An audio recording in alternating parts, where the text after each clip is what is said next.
Looking good. It does. Are you seeing this as well? I can't see it, but it says it's gone live on Facebook.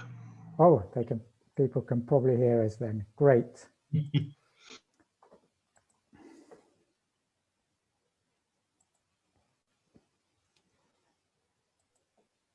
Press record, video on.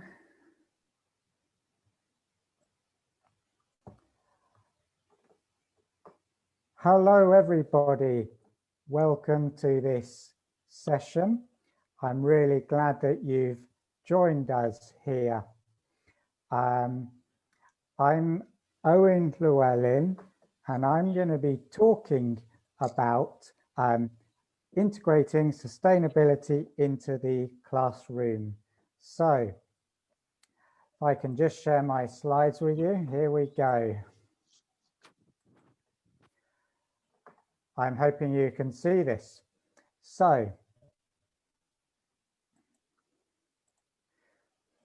I run a website called eltsustainable.com, and I've been sharing lessons since 2012 that integrate environmental issues into the classroom. And in this session, I want to look at how we can inspire our learners to positively engage with sustainability and environmental issues on their language learning journey. And in this session, I'm going to look at three things. First of all, I'm going to touch on why it is relevant to the language classroom.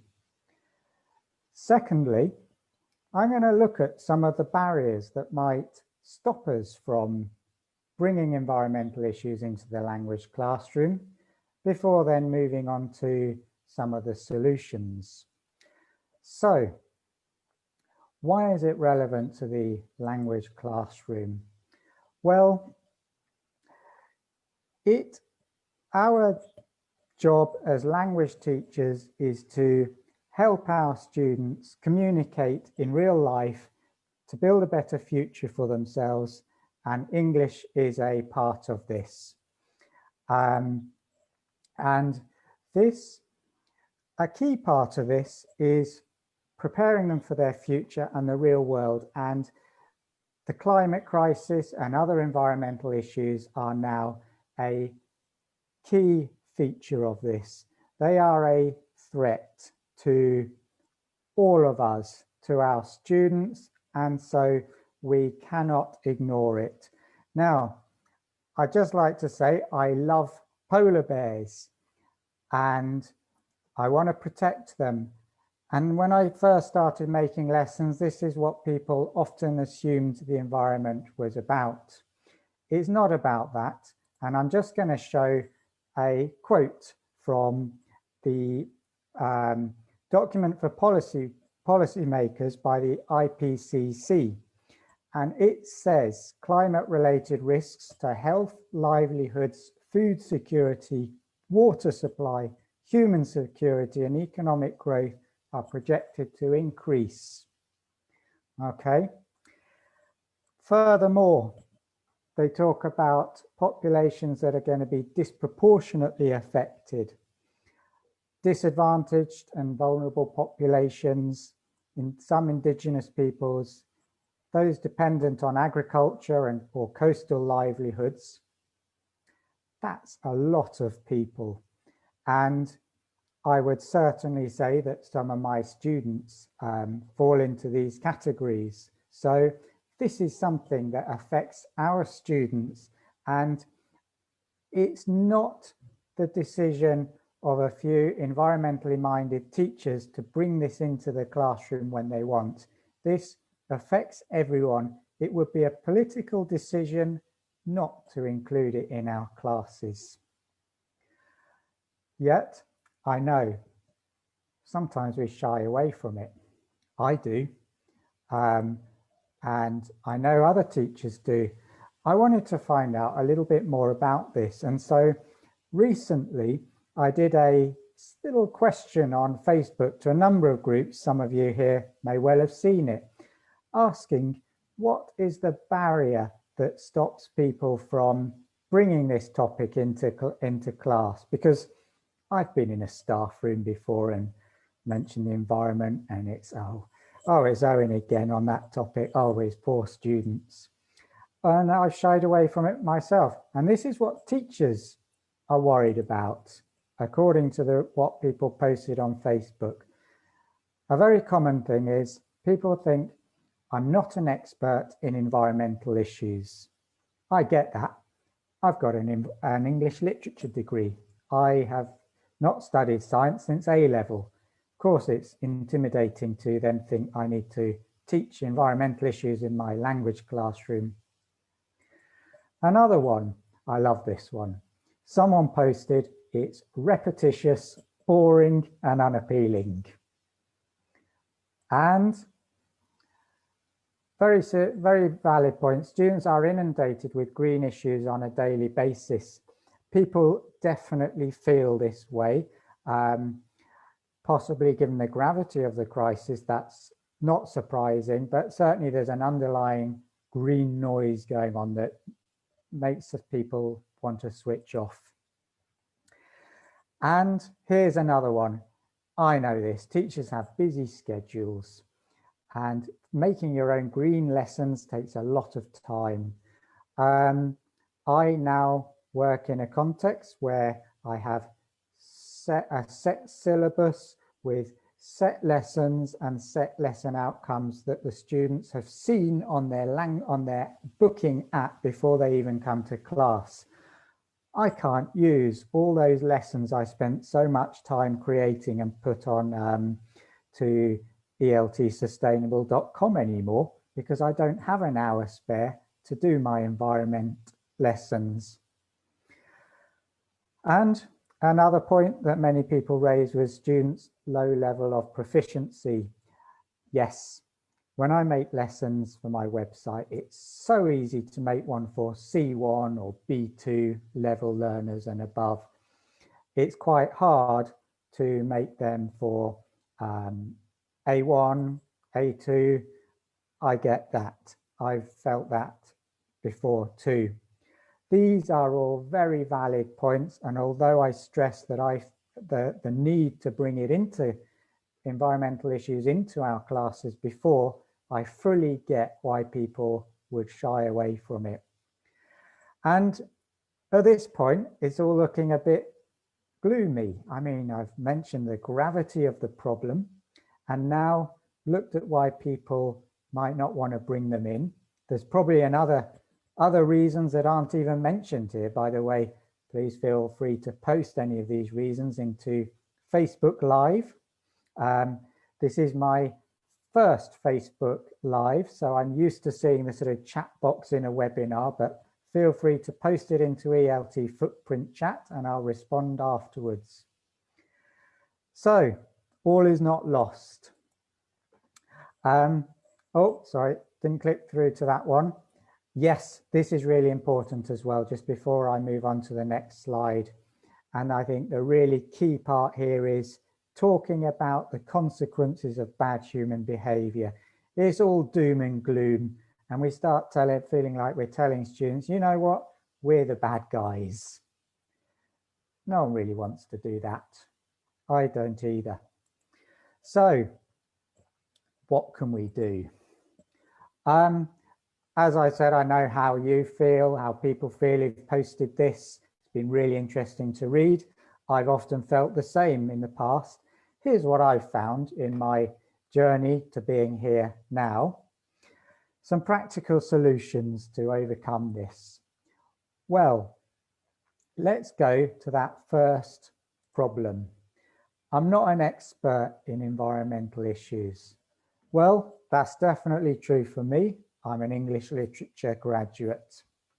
I've been interested in environmental issues, but doesn't make me a scientist.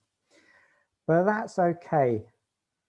Remember your expertise. Your expertise means that you can, now what was my phrase again, inspire your students to engage with the environmental crises as part of their language learning journey. Only we can do that. Most climate scientists put them into a language classroom, they'll be lost. Greenpeace can't do this. Greta Thunberg can get a generation going onto the streets, which is brilliant, but I'm sure she would see that what an English teacher does is very specific. And what we can do, we can bring the topic into the classroom as a first start. We can facilitate a discussion. We're not telling them what to think. We're not telling them about environmental issues. We are facilitating a discussion. We are empowering them to come up with solutions in their discussion. We're not telling them what the solutions are.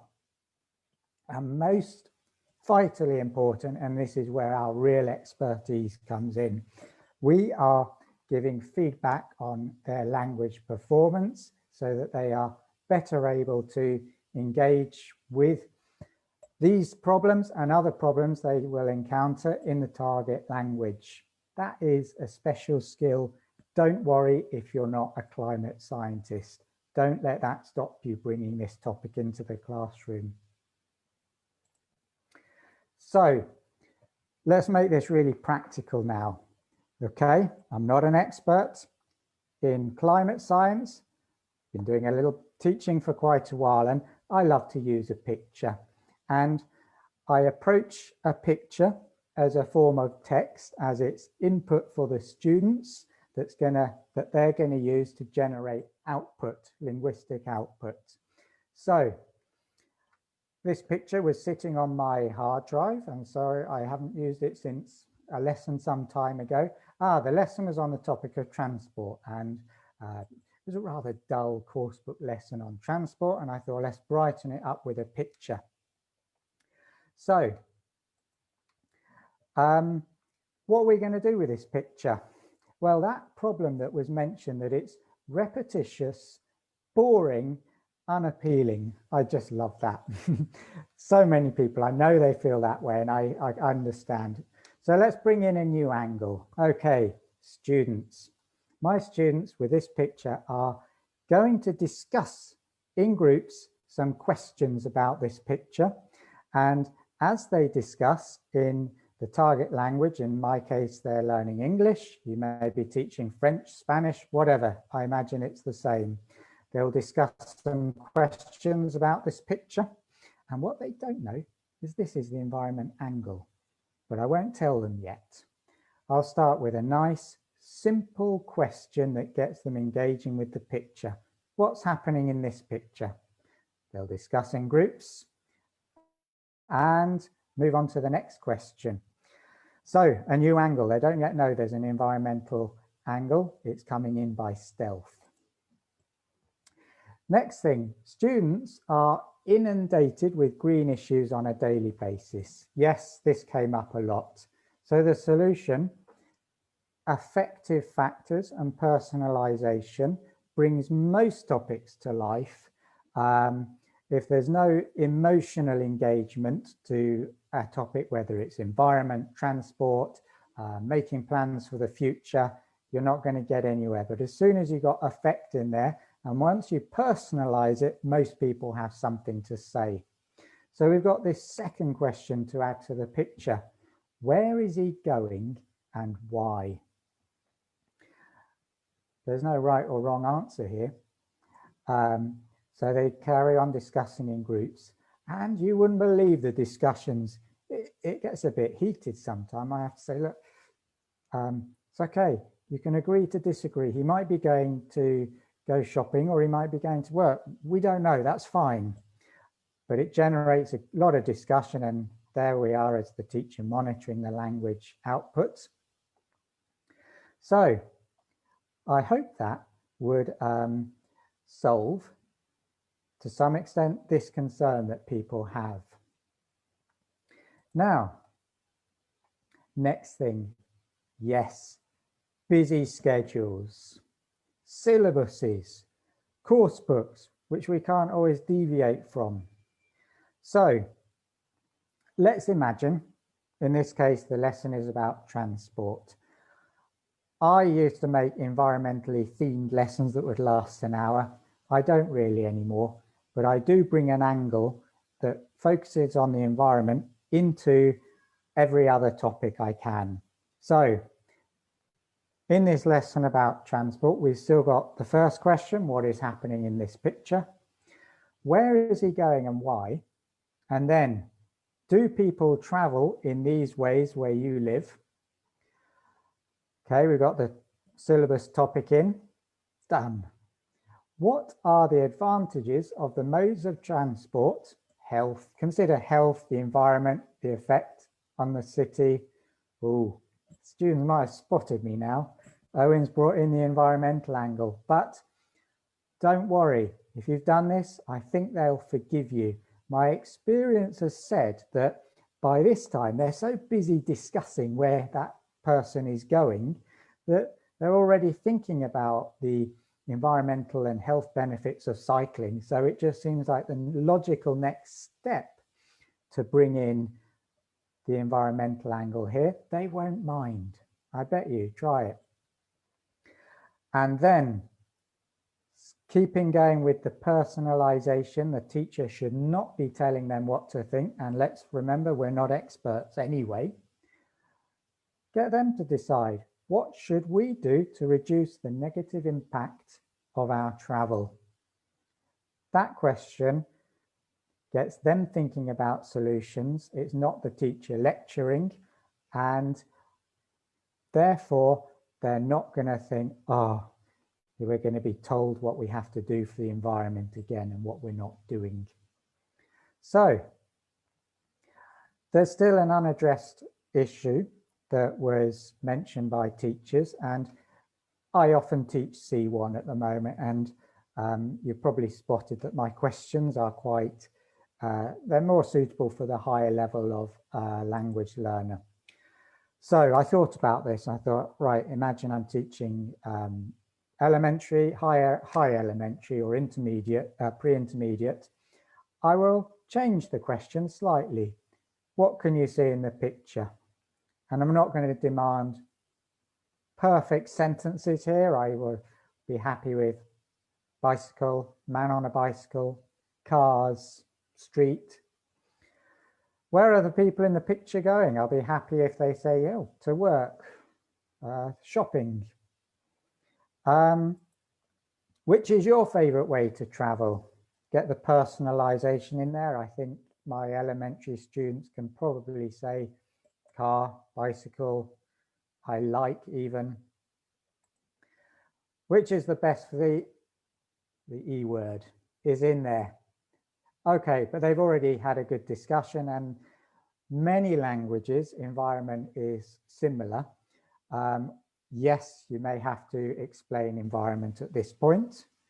And I'd hazard a guess that most people at elementary, pre-intermediate level will have something to say there, or at least will say the bicycle. So there we go, how we might bring this complex topic into a lower level classroom.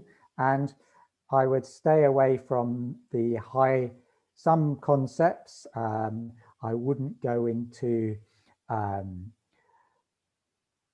flight shame for it, which is the word for a feeling guilt over taking flights, because that's very culturally specific.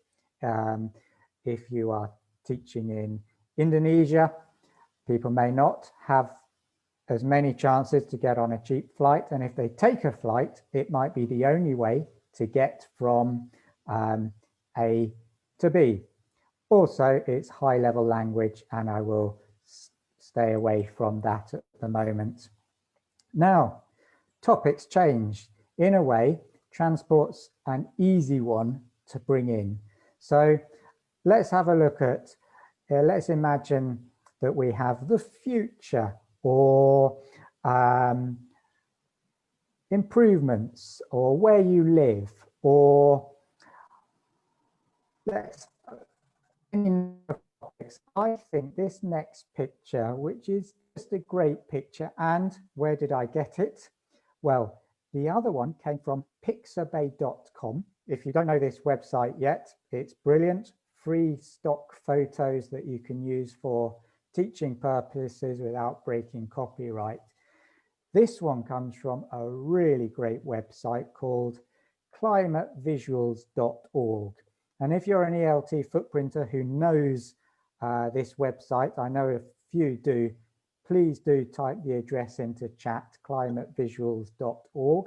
It's photographs on environmental issues that attempt to break the mold of stereotypical environmental photographs. So they focus on people. They don't focus on ice caps.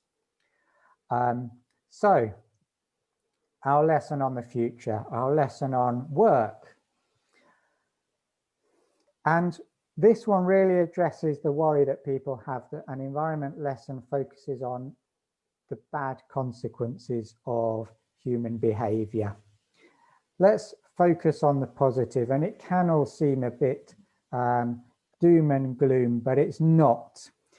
Fantastic things are happening in among the tough things that are also going on. Let's look at the fact that if you go to a podcast called Outrage and Optimism, it's just incredible what is happening in the coming time. And the host, Christiana Figueres, who brought about the 2018 Paris Climate Accords, which was a massive achievement, she hosts it and she just says, this is an exciting time to be alive. Whether that's a good thing or not, well, it's certainly exciting. Focus on the positive. Again, I'm going to just use the same graded questioning structure, starting with very concrete, what's in the picture, visually supported, focusing on concrete things that can be seen. Then I'm going to move into a little bit more abstract or a little bit higher up Bloom's taxonomy. How is the woman feeling? Now we've got to bring in some empathy. What is the positive benefit of what she's doing? Again, now they've got to start reasoning, predicting. What would your caption for this picture be? No right or wrong answer here, but it will probably surprise you the ideas they come up with. And yet again, this takes us away from the need to be the experts. They come up with the ideas.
Okay, everyone.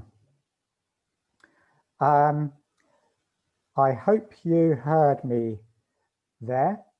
For a minute, I had a temporary lapse of internet.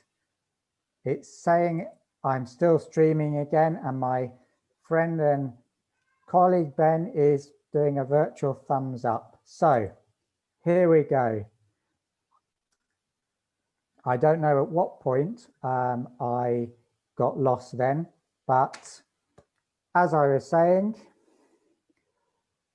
whatever the topic, we can bring in an environmental angle. They will probably not be against it now because it naturally emerges from the discussion. And if you're really short of time, try a flipped approach. Post this picture and these questions to your students in advance of the lesson. Ask them to look at the picture, think about these questions, and they share their answers once they come to class.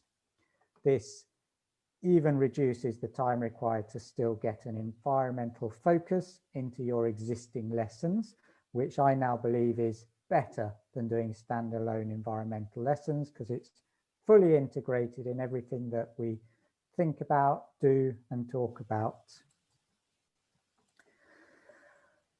Okay, now a key part of what I've been talking about has been this one sentence, which has actually taken me years to come up with. I've done loads of lessons, but I've always been struggling to think exactly what they're about. So in a minute, I'm going to give you a sentence, but just like we were doing with the lesson before, here's a picture. What can you see? Imagine I'm the student. I can see a website. Okay, what is this web page for?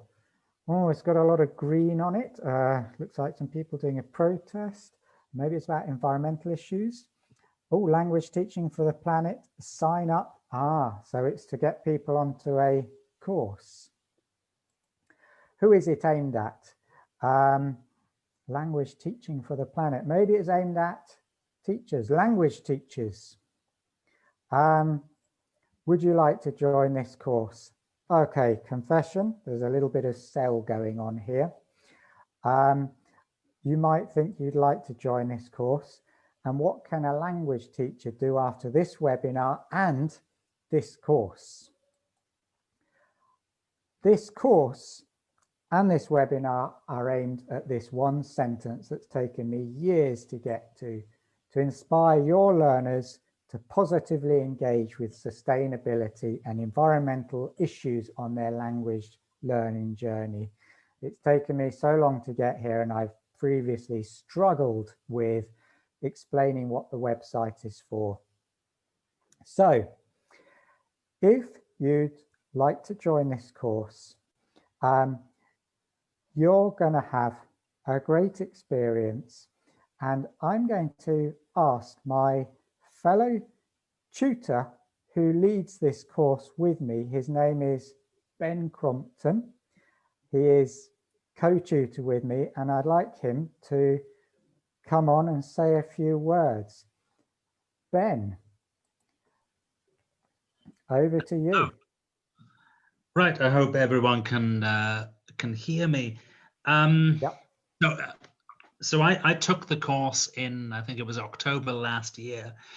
And I think if someone asked me to describe Owen's course in as few words as possible, and I'm not very good at using few words, but anyway, it would be transformational in the sense that it's given me the skills and the confidence to really engage with sustainability and environmental issues in my classes in a way that's sort of non-confrontational, non-judgmental, and really lets the students lead with their own opinions.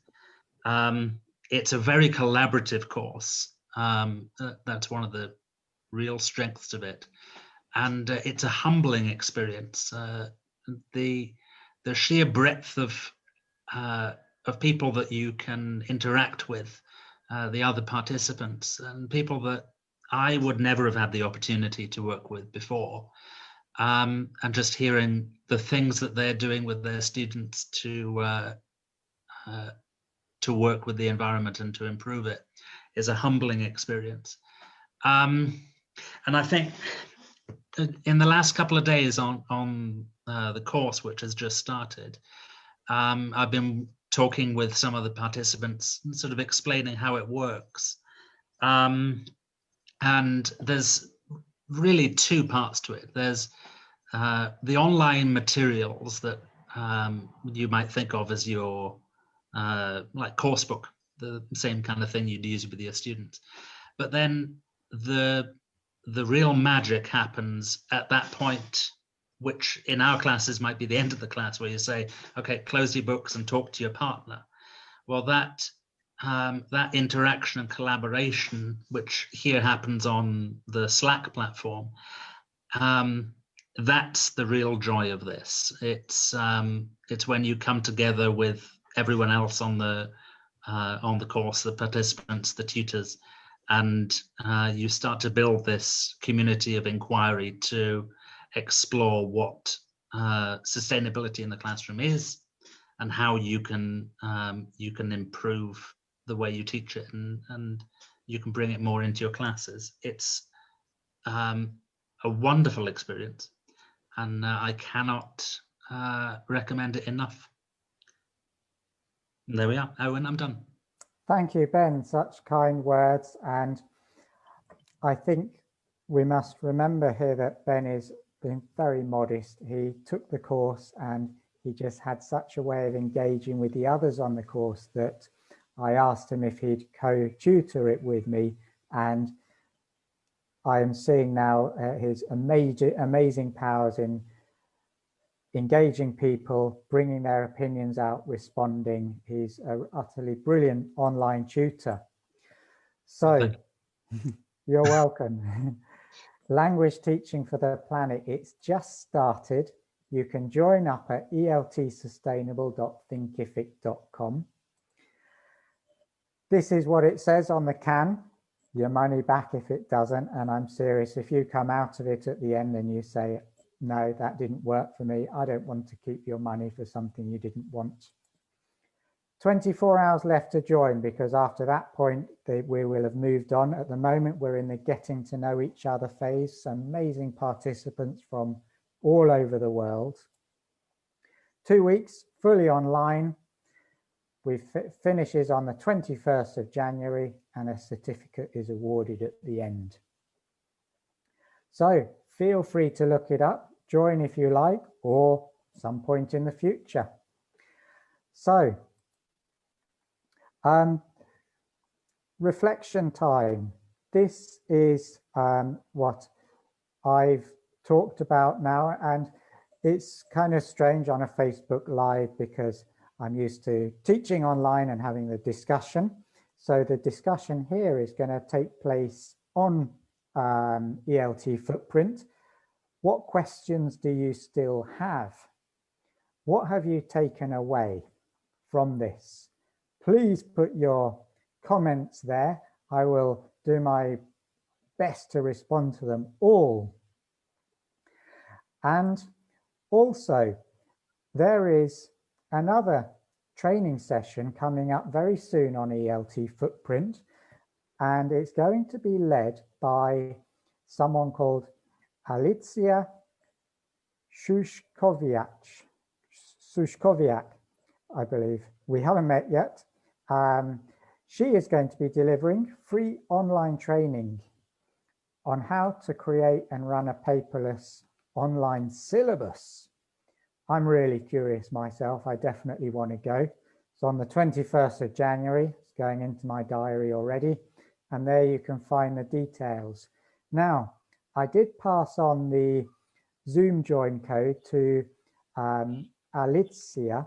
So if, Alicja, you are here in the session, please show yourself. Or in fact, I see Chris Etchells, who told me about this. Chris, would you like to say a little bit more? Sure, yes, I'll try.